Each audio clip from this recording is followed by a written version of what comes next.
Before we proceed to the granting of degrees, we have to attend to another very important and very exciting part of today's convocation, the awarding of the honorary degree and the delivery of the convocation address. Madam Chancellor, it's my pleasure and privilege to introduce our honorary doctoral recipient, Bill Namagoose. Mr. Namagoose has been a tireless advocate of the Cree nation of Eeyou, Istchee. He has served as the Executive Director of the Cree Nation government since 1988, where he has worked to identify creative ways of translating the recognition of Cree rights into the tangible and progressive development of Cree communities. He has worked to ensure respect for the Cree right to self-determination under international law, to ensure that Cree consent was required in any discussion of Cree lands. He has been involved in the negotiations of over 80 agreements since the signing of the James Bay and Northern Quebec Agreement of 1975. He is currently the board chair of the First Nations Bank of Canada, which manages assets of $1.4 billion. Madam Chancellor, in recognition of his outstanding contribution to the Cree nation of Eeyou, Istchee over a period spanning over 40 years, I request that you confer the degree of Doctor of Law, honoris causa, upon Bill Namagoose. With pleasure. By virtue of the authority vested in me by the Board of Governors and upon the recommendation of the University Senate, I confer upon you the degree of Doctor of Laws, honoris causa. Congratulations.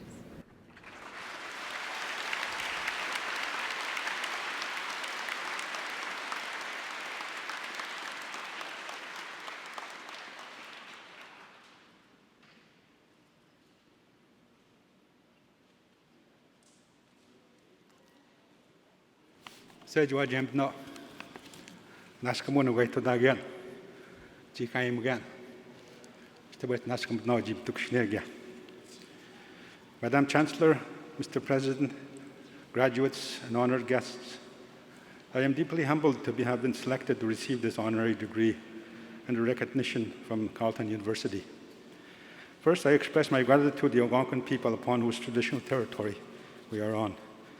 This is traditional territory also of my wife, Jeannie. It is my wife to whom I owe the deepest gratitude for her support for so many years and for her understanding of the challenges I faced together with my people. The Cree Nation of Eeyou is in northern Quebec, during so many difficult struggles and challenges over the course of over 40 years of my work on behalf of my people. I'm also grateful for this recognition just a couple of days after we celebrate National Indigenous Peoples Day, a day to reflect on the work that lies ahead of us to bring about true reconciliation. Reconciliation is a daunting challenge for Canadian society, particularly considering the continuing and profoundly disturbing discoveries of unmarked burial sites on the grounds of former residential schools. These discoveries, together with the work of the Truth and Reconciliation Commission, have served to open the hearts and minds of many across Canada. So many Canadians are now ready to journey on the path of reconciliation and to fully acknowledge and righting the wrongs that were committed against Indigenous people. What does reconciliation really mean, given the history of the relationship between Indigenous people and the peoples that came to this land? It must certainly be much more than simply saying sorry. It must be more than erecting monuments. Reconciliation must be about making whole again what was broken.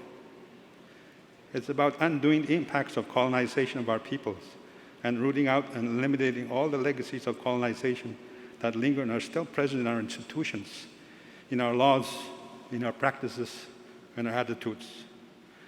I would like to suggest to you that if reconciliation is to be genuine, if reconciliation results in social harmony, if reconciliation to live up to our highest ideals and values as a society, then reconciliation must be about working together to recreate and restore to the greatest extent possible in contemporary context, the original sovereignty of Indigenous people across Canada. It will be a long journey, and it will be challenging and unpleasant moments as we learn the real history of Canada. All I ask of all Canadians is that please do not look away. The calls to action in the report of the Truth and Reconciliation Commission and the recent federal legislation to implement the United Nations Declaration on the Rights of Indigenous People provide us with both a roadmap and tools for achieving this deep reconciliation. We also have a model of what it would look like. I had the privilege of working for 40 years on behalf of my people of the USC, the people of Northern Quebec, to advance Indigenous and treaty rights and to translate those rights into tangible benefits for our communities and peoples. We number about 20,000 in 9 recognized communities and 2 still unrecognized. Our territory is larger than the size of New Brunswick. After the completion of the then world's largest hydroelectric project that flooded 15,000 square kilometers of our land and dammed 8 rivers, the output of energy is about 17,000 megawatts, or half of Hydro-Quebec's output. It's not been an easy journey. We needed to address the failure of part of Canada and Quebec to fulfill their obligations under our treaty. We needed to address massive resource development projects which did not acknowledge nor respect our rights.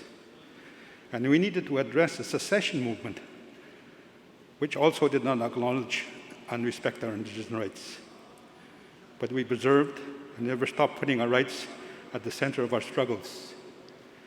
Eventually, all governments came to realize that it was in their self-interest to stop fighting to minimize our rights.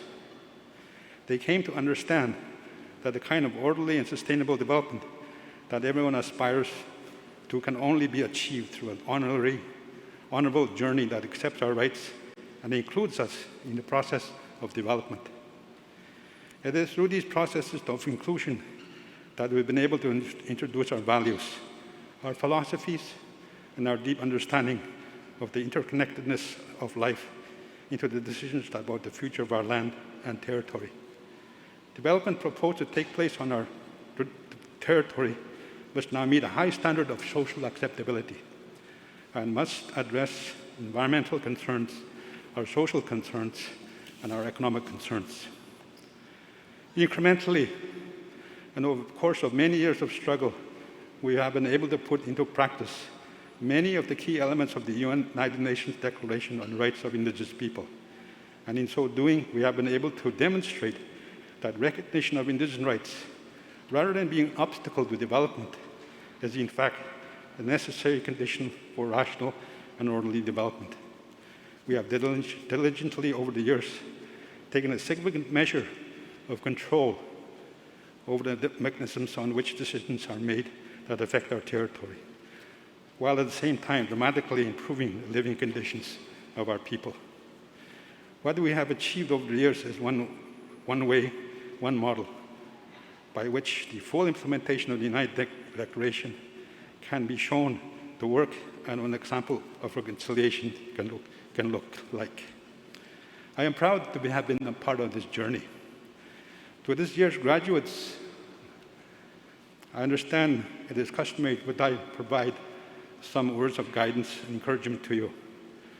But instead of giving you advice today, I would like to make a request of you.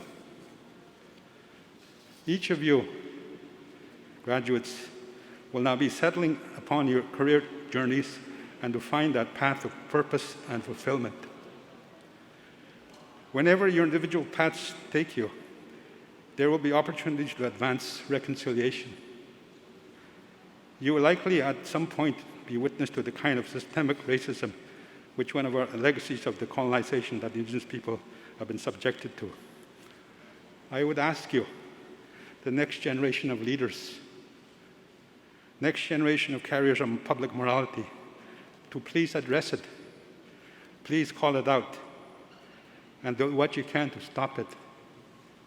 Our public morality, our framework for defining what is acceptable in our society, must be evolved in such a way as to permit a robust and inclusive reconciliation to emerge and to flourish.